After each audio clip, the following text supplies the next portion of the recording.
मैत्री बोध परिवार द्वारा संचालित मैत्री सांस्कृतिक अर्थव्यवस्था शिखर सम्मेलन के अंतर्गत ली मेरिडियन नई दिल्ली में सांस्कृतिक आर्थिक शासन पर नीतिगत अनुशंसाएं और टेक अवे रिपोर्ट का सफलतापूर्वक विमोचन किया गया। इस कार्यक्रम में भारत की सांस्कृतिक अर्थव्यवस्था के उभरते ढांचे पर विचार विमर्श करने के लिए प्रख्यात नीति निर्माता, अर्थशास्त्री और विचारक एक साथ आए। ये रिपोर्ट शिखर सम्मेलन के दिल्ली और मुंबई संस्करणों से प्राप्त प्रमुख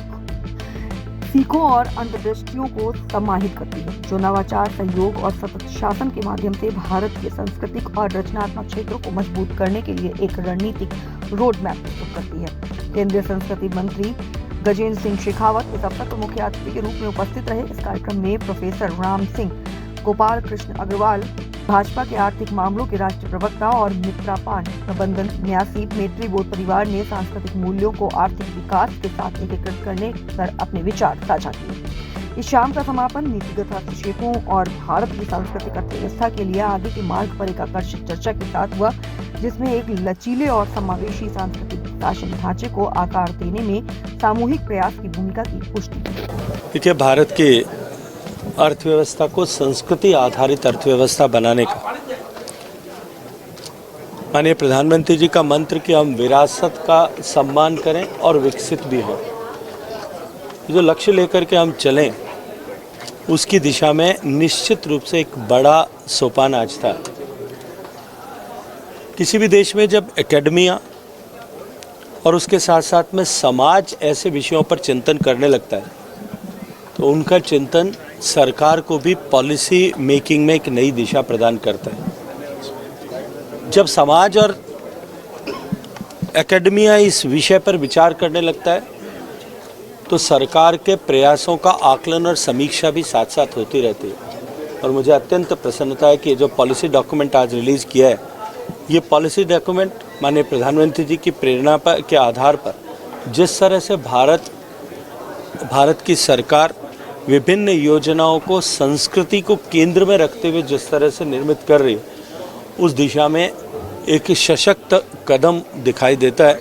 निश्चित रूप से ये जो डॉक्यूमेंट बनाया गया है, ये डॉक्यूमेंट आने वाले समय में भारत की कल्चरल इकोनॉमी का एक पाथवे, एक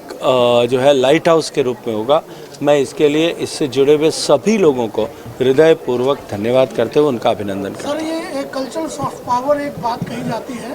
तो क्या भारत वैश्विक स्तर पर नेतृत्व कर सकता है क्या? देखिए, निश्चित रूप से भारत की जो सांस्कृतिक शक्ति है, उसकी पहचान, भारत की बदलते हुए पहचान के साथ साथ में भारत की बढ़ती हुई वैश्विक पटल पर स्वीकार्यता के साथ में भारत के कल्चरल प्रॉपर्टीज़ एंड एसेट्स की स्वीकार्यता भी उसी अनुक्रम में बढ़ रही है। और मैं ये मानता हूँ कि भारत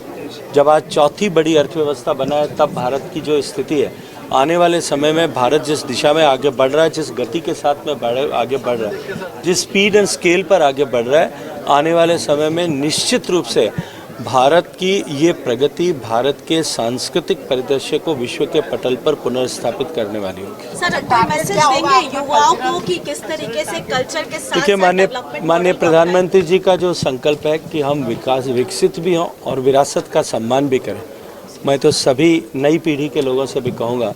कि भारत की संस्कृति को जानने के लिए, भारत की संस्कृति की गहराई को पहचानने के लिए उसके साथ जुड़ने की आवश्यकता है, उसके भारत को देखने की आवश्यकता है, भारत की जान को समझने की आवश्यकता है। और माननीय प्रधानमंत्री जी ने जो मंत्र उसका दिया है कि देखो अपना देश, हम सब लोग अपना देश देखें। हम जब देखेंगे तो समझेंगे, जब समझेंगे तो उस पर गर्व कर सकेंगे। इस अनुभूति के साथ में, उस गर्वानुभूति ही अंततः जो है हमारे देश की संस्कृति को विश्व के पटल पर प्रतिस्थापित करेगी। मैं सबसे आग्रह करूंगा, नई पीढ़ी के युवाओं से विशेष रूप से आग्रह करूंगा कि हम भारत को देखें, भारत को जानें, भारत को पहचानें और भारत की इस विराट और विस्तृत सांस्कृतिक धरोहर को समझ करके उसके ऊपर गर्व करना प्रारंभ करें।